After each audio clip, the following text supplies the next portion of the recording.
Hello and welcome to Folk Files, a podcast that takes a close look at traditional folk songs that have survived to the modern day. If you are listening to this episode just as it comes out, then St. Patrick's Day is right around the corner. I decided to research a bunch of, quote, Irish songs that are played around St. Patrick's Day, which corresponds with a lot of the music that is associated with the Temple Bar district in Dublin. If you've ever been to Dublin, then you know that there's a lot of different kinds of music played at the Temple Bar district. For example, I heard Wagon Wheel and Take Me Home Country Roads played more than enough times. But I'm specifically talking about the music that's meant to cater to tourists looking for a classic Irish experience. Some of these songs are not what they seem, so we're going to play a game that I invented, and that game is called Is It Old and Irish? I'm going to name a song and then ask you, is it old? Is it Irish? And then pause to let you make your guess. Both of those terms are obviously relative. For the sake of this game, old will mean pre-20th century. Did the song exist before the year 1900? You could argue, of course, that all these songs are Irish because they are now associated with Ireland and Irish culture, so by some definition, they are Irish. But for the sake of the game, when I ask the question, is it Irish, I am asking if you think the earliest known versions of the song come from Ireland. This is admittedly shaky ground because Ireland's musical culture is based in oral tradition, so I'm sure there are some cases where the earliest written version was printed in England, simply because the English like writing things down. But we'll look at context clues to see if we can guess at the attribution. The question, is it Irish, is also a little tricky for a different reason, a reason that keeps popping up during Folk Files episodes. It's often hard to claim that a folk song comes from any one specific country when there's a lot of commerce and immigration and trade. There are many songs and tunes that essentially belong to both Scotland and Ireland for that reason, but we'll do our best. It's always helpful, of course, when a song or tune has a place name in it, since that narrows it down, like with this tune, Road to Lisdoonvarna being a town in Ireland, performed by Music the Gathering.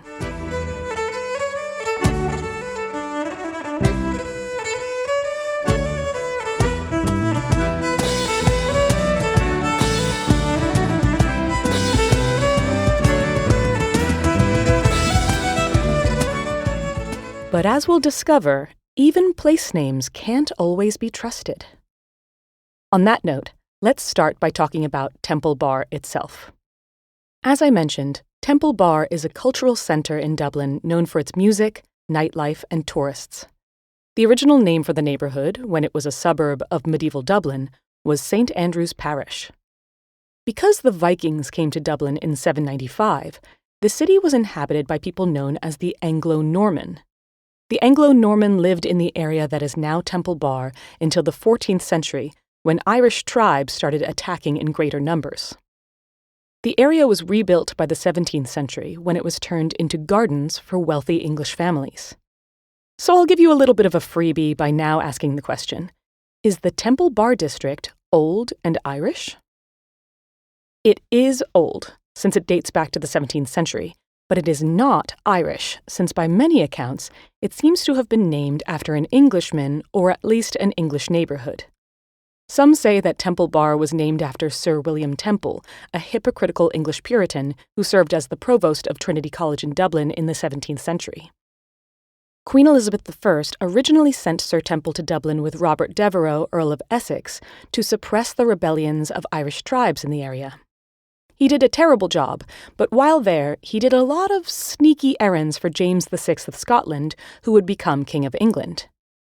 After he returned to England, Sir Temple got wrapped up in a failed coup to overthrow Elizabeth I and almost faced execution. The chief royal minister saved him and gave him the job of provost in Dublin. When James I came to power in England, one of his main goals was to make Ireland Protestant. He granted large tracts of land to Trinity College and directed Sir Temple to train more Protestant priests. The problem with this idea, besides all of it, was that Sir Temple wanted to stamp out the Irish language, so the priests at Trinity College were taught in English, meaning that they couldn't communicate with the people they wanted to convert, so the whole endeavor thankfully failed. On top of that, Sir Temple was incredibly corrupt and essentially stole from the university by renting out real estate at exorbitant rates. but his family lived in St. Andrew's Parish for many years, so some believe that the area is named after him. Others, however, suggest that the name came from elsewhere. There is a Temple Bar district in London, which arguably dates back to 1293 and refers to a gate on the River Thames, where a bar hung between two posts. The gate was near the Temple, an area where the lawyers of London all gathered. London's Temple Bar is right near Essex Street and Fleet Street, and Dublin's Temple Bar is right near two streets that also have those names, so it was possibly just named after the similarity in urban geography. But also, since Temple Bar was essentially the center of prostitution and nightlife in Dublin, it seems very Irish that Dubliners would choose to name the Den of Sin after the area where all the lawyers hung out in London. So now let's start talking about the songs. I'll start with possibly the best-known Irish song in the world, Danny Boy. Is Danny Boy Irish? And is it old? Here's a little bit of Deanna Durbin's version while you think about the answer. Oh, Danny Boy. Never mind, that was Moira Rose. Here's Deanna Durbin. Oh, Danny Boy, the pipes are calling from glen to glen on down the mountainside. The answer is no to both questions. Danny Boy was written in 1910 by an English lawyer named Frederick Weatherly, who by all accounts never set foot in Ireland. However, the tune is thought to be Irish. It's called the Londonderry Air, which I say that way so I don't say derriere. The tune is thought to date to at least the 1600s. Some say that it was composed by an Irish harpist, though others say it comes from the Scottish Highlands. The first time it was written down was in a 19th century collection of Irish airs, though, so we'll say the tune is, in fact, Irish. Frederick Weatherly originally wrote his lyrics for a different tune, but there are multiple stories as to how it became connected to the Londonderry Air. Some say he just heard the Londonderry Air, liked it, and changed his lyrics to fit it. Others say that his sister-in-law suggested the tune. She lived in the United States, but she had heard the Londonderry Air performed many times while growing up in California, where her father was an Irish railway worker. This is going to be a theme throughout this episode. Irish songs that, due to the diaspora, are collected far away from the Emerald Isle. Time for the next song. When Irish Eyes Are Smiling. Is it Irish? Is it old? When Irish eyes are smiling, it's like a morning spring, with an hint of Irish laughter, you can hear the angels sing. When Irish hearts are happy, all the world feels bright and gay. And when Irish eyes are smiling,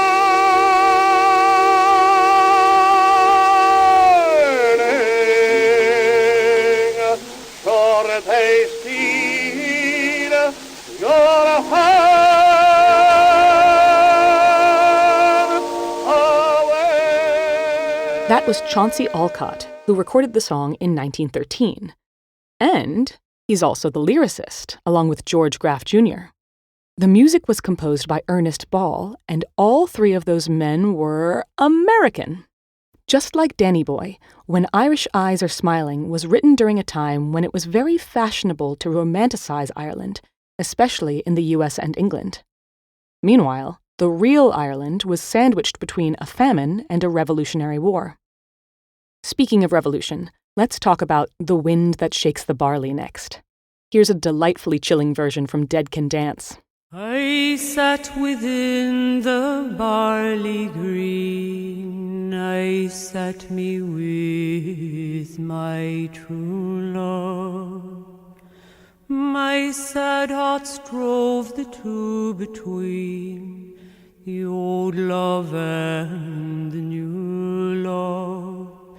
The old for her, the new that made me think all Ireland dearly, while soft the wind blow down the glade, and shook the golden barley. The lyrics tell the story of the 1798 rebellion in Ireland. A soldier is saying farewell to his love, explaining that he needs to join the United Irishmen and fight for a free Ireland, when his sweetheart is hit by a stray bullet. He buries her knowing that he will follow her into the ground shortly. If you are unfamiliar with the rebellion of 1798, it was led by the United Irishmen who wanted equal representation for everyone in Parliament, including the Catholics. They specifically wanted to overthrow British rule and de-Christianize the government, uniting Catholics, Protestants, and what were termed dissenters. The French and American revolutions had succeeded, so why not an Irish revolution? Unfortunately, it was not to be. The United Irishmen were not only opposed by the British, but also, ironically, the Roman Catholic Church. They had support from the French army, but between bad weather and campaigns in Egypt, the French weren't actually able to help. The Rising of 1798 was a failure and actually set Ireland back because it resulted in the Act of Union, which abolished Irish Parliament, giving Britain full, direct power over Ireland. The Wind That Shakes the Barley is an incredibly creepy song if you know what barley symbolized. Irish rebels would carry barley oats in their pockets to munch on, so when they were all buried in unmarked graves after the Rising of 1798, barley started growing out of those burial spots. The unmarked graves were called croppy holes, a name which came from the hairstyles that rebels wore, which mimicked French revolutionaries. Barley apparently only grows back stronger if you cut it down, so the barley-marked pits became a sign of Irish resilience. So back to our game. Is this song old and Irish? Yes, it is. It was written by Robert Dwyer Joyce of Limerick in the 19th century. If you're familiar with The Rising of the Moon, that's another old Irish song written about the rebellion of 1798. It was written by John Keegan Casey, a man known as the Fenian poet.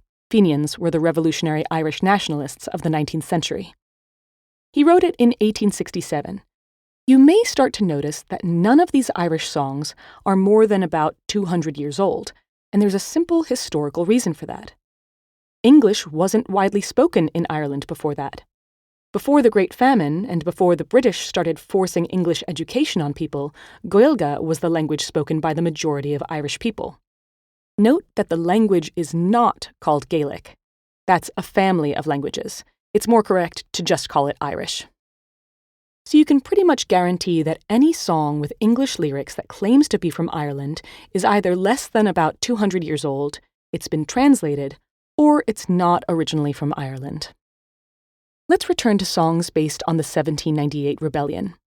What do you think of The Minstrel Boy? Here's John McCormick.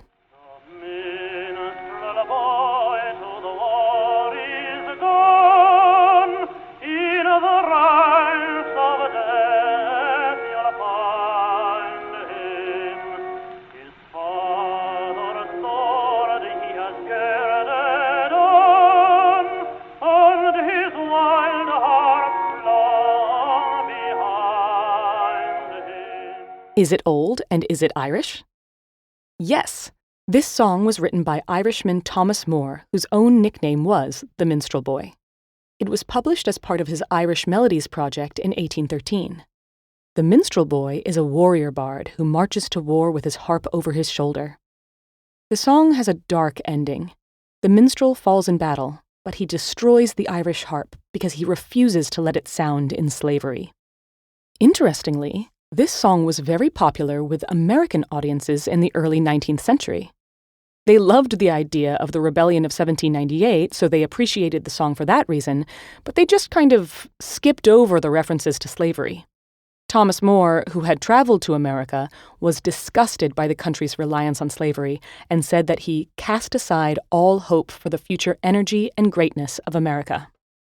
While the Irish never experienced anything like what enslaved Africans suffered under chattel slavery, they were victims of other types of slavery under British rule.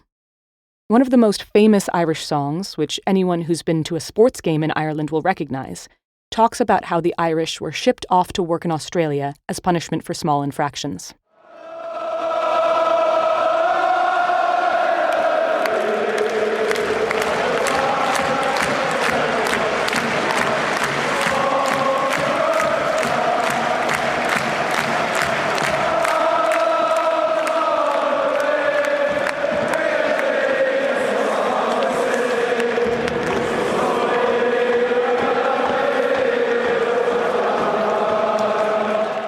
That was a recording of Irish fans singing Fields of Athenry at the top of their lungs during a soccer game against Spain in 2012.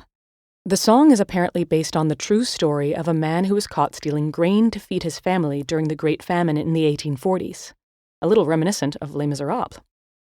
At the end of the song, a prison ship lies waiting in the bay to ship him off to Australia to work in the penal colonies. Trevelyan, who's mentioned in the song, was a real historical figure. He was an English civil servant working in Ireland who once famously claimed that the Great Famine was sent by God to teach the Irish a lesson. So, is Fields of Athenry old, and is it Irish? It is Irish because it was written by Irishman Pete St. John, who also wrote The Ferryman. But it's definitely not old. Pete St. John wrote the song in 1979, so it's not even 50 years old. At one point, people started to claim that it was based on a ballad from the 19th century, but there was no proof. And also, Pete St. John has repeatedly said that he wrote the words as well as the music. What about this other song about getting shipped off to Australasia? Is it old? Is it Irish? Her eyes shone like diamonds. You'd think she was queen of the land. With her hair flung over her shoulders, tied up with a black velvet band. That was Johnny Kelly and the Capitol Show Band performing Black Velvet Band. So this song is definitely old, since it was published as a broadside ballad sometime between 1796 and 1853. But was it originally Irish? Steve Roud of the Roud Index thinks probably not. He writes, "The mention of Belfast in the first verse of most traditional versions has led some to presume an Irish origin, but the earlier versions invariably place the action in Barking, Essex. Also, the first recorded broadside was published in Manchester, so it seems like Black Velvet Band may have originally been English, and it may have been written for music halls or some kind of theatrical performance, since, as Roud says, the subject matter and the presence of cant words in some versions have led some to guess at a stage origin for the song. Cant words are essentially jargon or slang. It's worth mentioning that English convicts were also sent to Australia, in this case specifically Van Diemen's Land, which is modern-day Tasmania.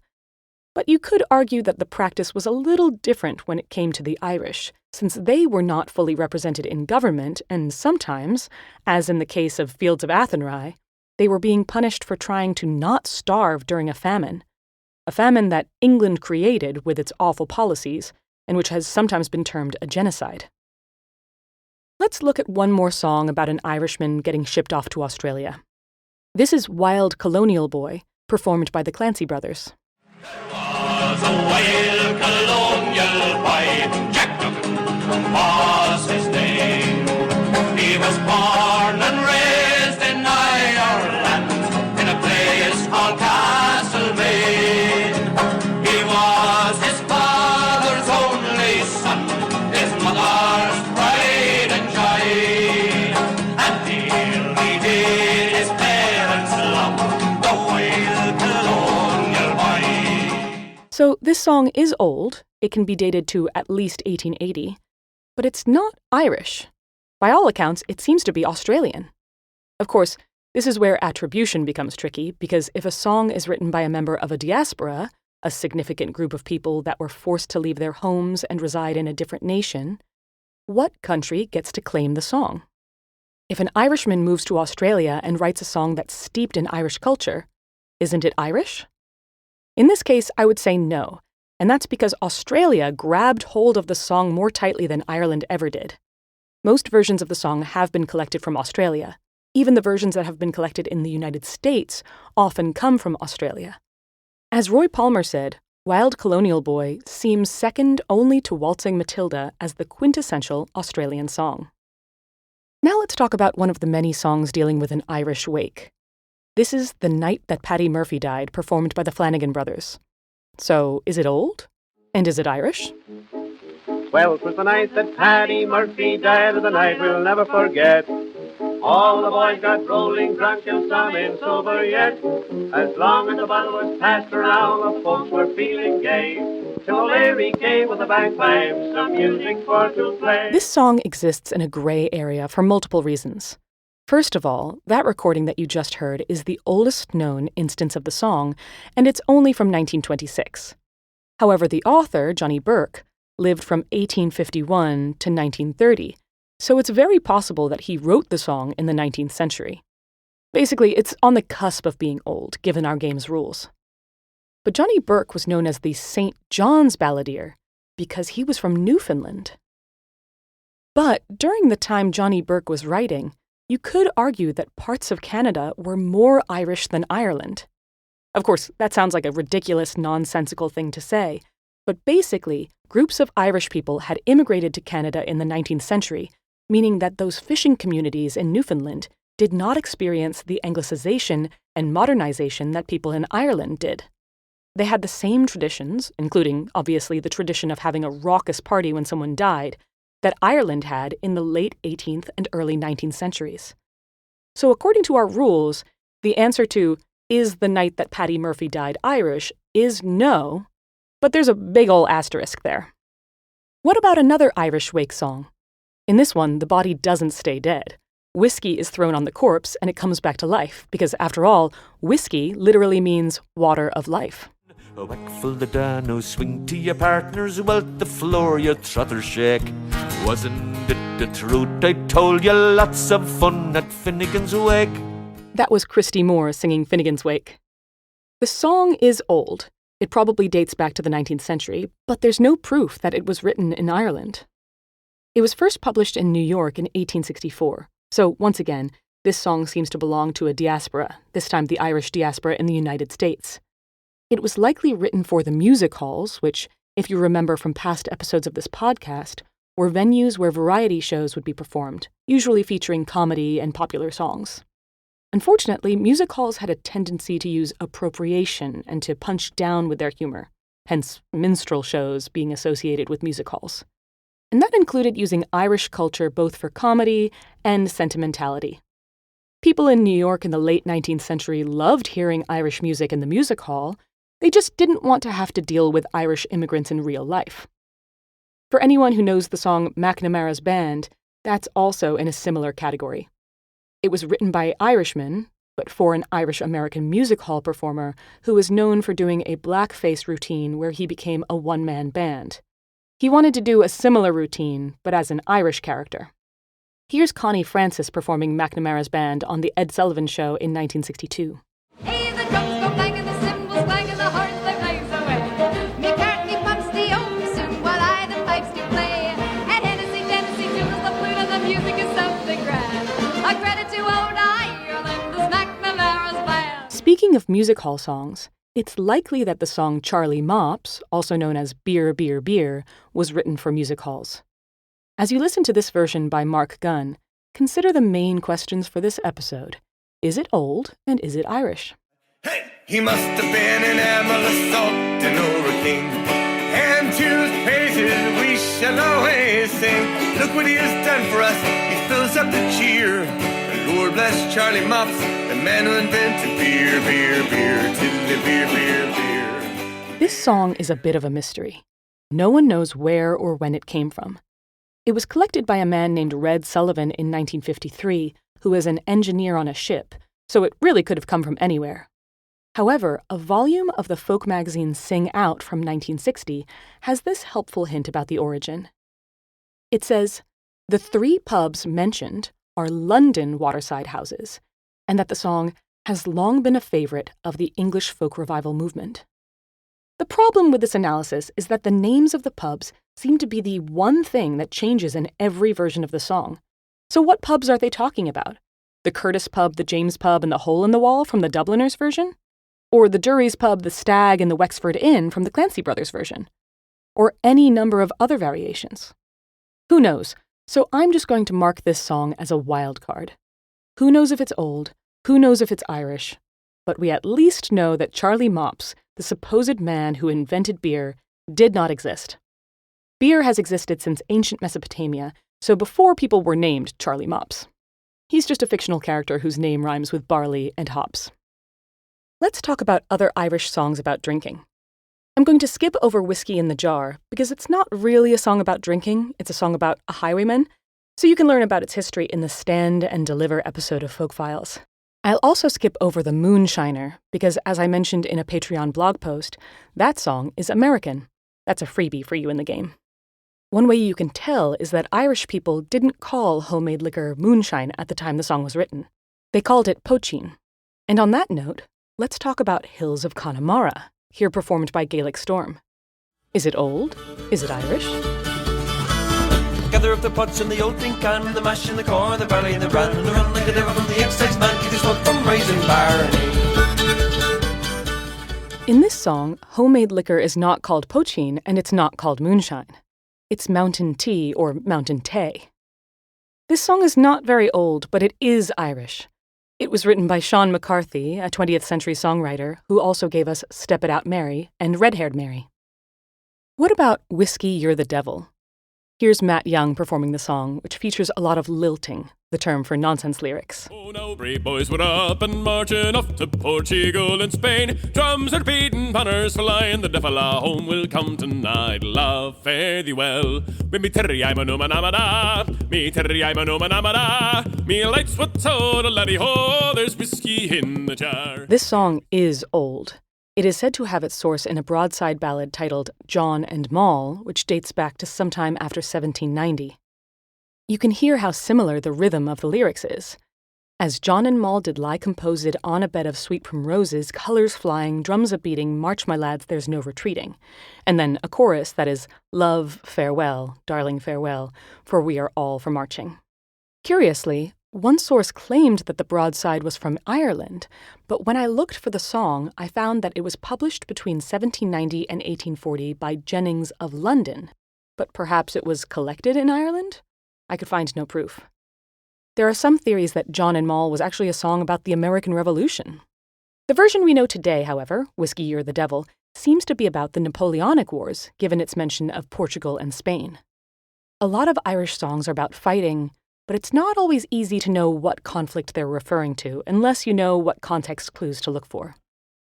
For example, Black and Tans and Foggy Dew are both about Irish events from the 20th century, which makes them Irish but not very old. Black and Tans was written in the 1960s, but it refers to the Irish War of Independence, which was fought between 1919 and 1921. Dominic Behan wrote it about his father, who fought in the war. Black and Tans was a term used for the English forces stationed in Ireland who had to wear makeshift outfits because of a shortage of uniforms. Foggy Dew, one of my personal favorite songs, is about the Easter Rising of 1916, when rebels took advantage of the fact that England was at war and tried to seize independence from the British Empire. The gorgeous song was written by a priest named Charles O'Neill. Here's a bit of Sinead O'Connor's haunting version, performed with the Chieftains. Right proudly high in Dublin town hung they out the flag of war. 'Twas better to die 'neath an Irish sky than at Sublour Studel bar. And from the plains of Royal Meath strong men came hurrying through, while Britannia's Huns with their long-range guns sailed in through the foggy dew. Okay, this episode is getting long, and I still have so many songs to talk about, so I'm going to pick up the pace. Rocky Road to Dublin. Is it old? Is it Irish? If you saw Sinners, you probably know this version. 1, 2, 3, 4, 5, cut the hair and turn her down the rocky road and all the way to Dublin, whack along you go. Yes, it is old and Irish. The lyrics were written by Irish poet D.K. Gavin, and sheet music for the Rocky Road to Dublin was published as early as 1841. Interestingly, it was apparently common for nurses to sing it to children. It seems a little wordy for a kid's song and also some adult themes of drinking and fighting, but oh well. Rocky Road is a hop jig, a very standard Irish rhythm that has an extra beat or two between the chorus and the verse. I always wondered why some versions said, "in the merry month of June," and others said, "in the merry month of May." And it seems that it's just the same word. It's not May. It's supposed to be Maeve, which is the Irish word for June. Okay, what about the other supposedly Irish song in the movie Sinners, Wild Mountain Thyme? Is it old and is it Irish? Will you go, lassie, go? And we'll all go together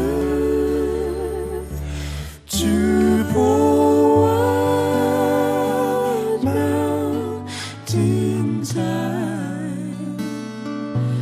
All around the blooming heather, will you go, lassie, go? That was the insane combo of Loive, Jacob Collier, and Doty singing at the Kennedy Center. So this is tricky, because depending on how you define Wild Mountain Thyme, the answer is either yes, it's old, but no, it's not Irish, or yes, it's Irish, but no, it's not old.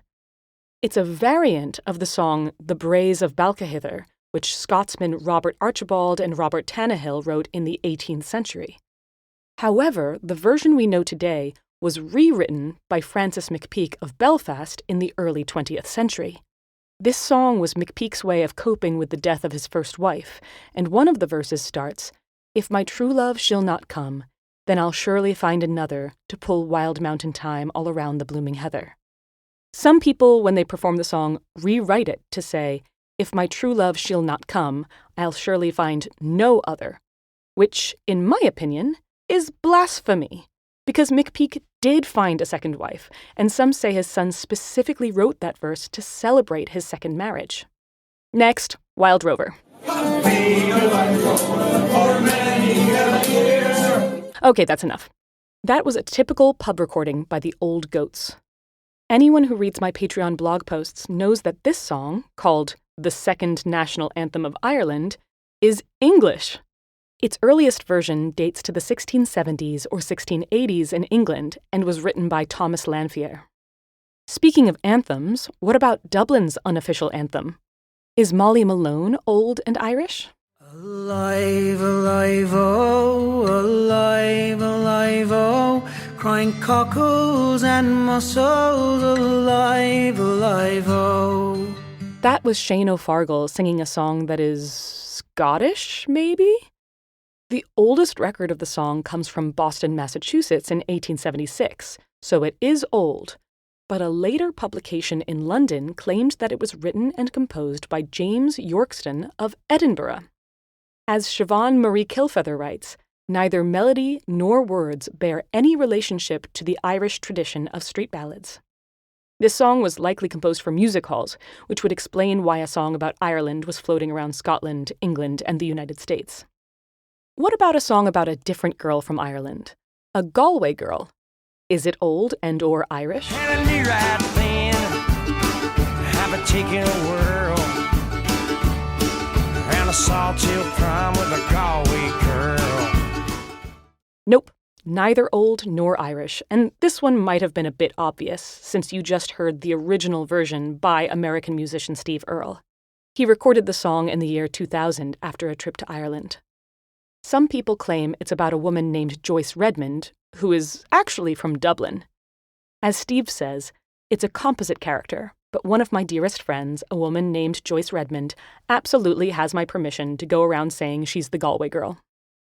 Then, in our tour of songs about Irish girls from specific places, there's The Rose of Tralee, here performed by Joseph Locke in a recording from 1948.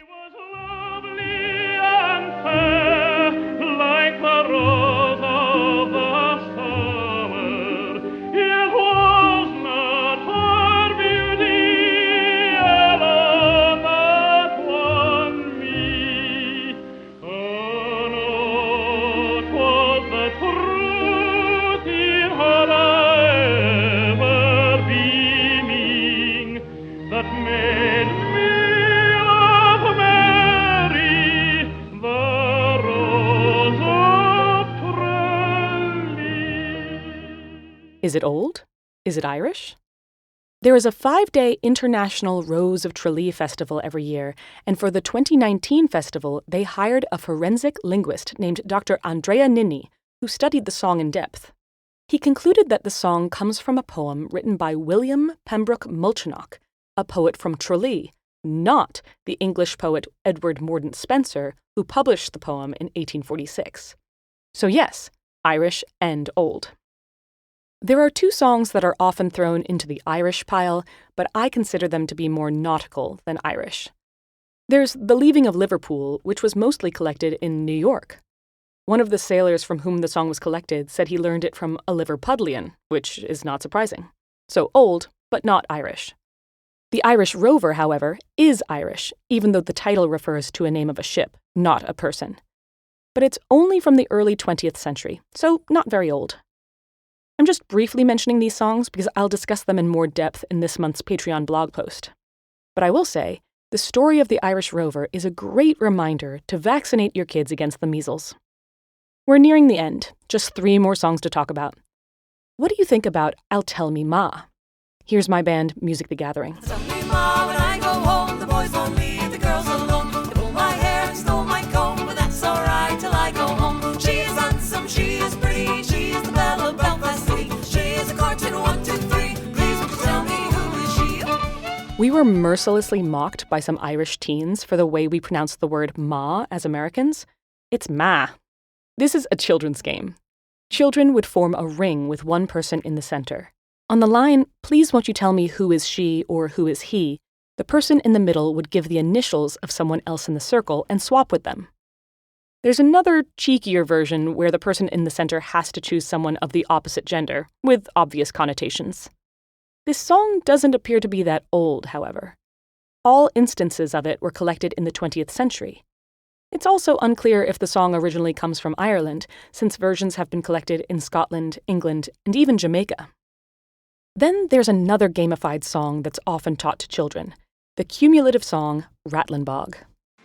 Now on this tree there was a limb, a red limb, rattling limb with a tree and a bog and a bog down in the valley. Oh, rattling bog, a bog down in the valley. Oh, red bog, rattling bog, a bog down in the valley. Oh.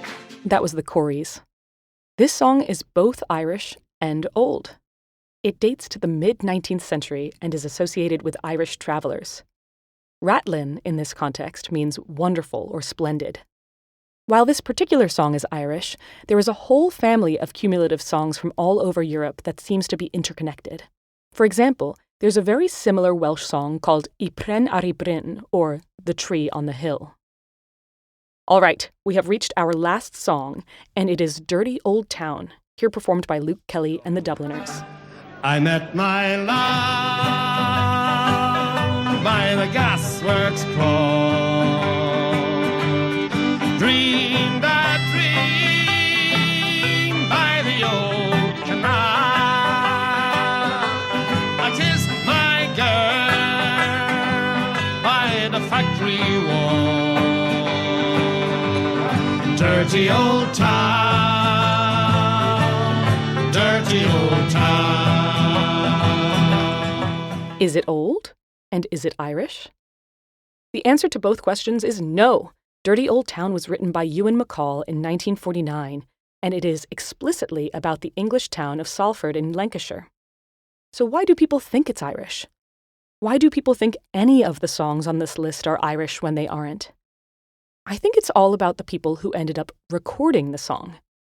I saw a pattern while researching all these songs, which was that the majority were recorded by the Dubliners or the Clancy brothers, or, in the case of some of the more modern songs like Dirty Old Town, by the Pogues.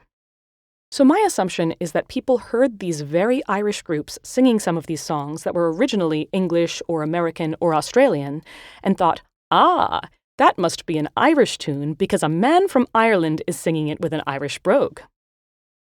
So that brings us to the end of our game, and almost to the end of our episode. If you have any corrections or questions concerning this episode, feel free to reach out to me at folkfilespodcast@gmail.com or send me a direct message on social media at folkfilespodcast. Those avenues are also where you can nominate your local folk communities to be featured on Folk Files. And on that note, I'd like to mention the Albuquerque Folk Festival, which was nominated by Kathy Wimmer. The festival features not just folk music, but also folk dancing and various folk arts. As it says on the festival's website, their goal is to pass on knowledge, skills, and traditions to ensure the survival of folk activities. They are also big adherents to the folk ethic, which they define as a focus on self-expression, community, friendship building, and social consciousness. So, if you find yourself in New Mexico on Saturday, September 26th this year, check out the Albuquerque Folk Festival. Thank you so much for listening. Happy St. Patrick's Day, and I wish you all the strength and resiliency of barley. Slán se bheith.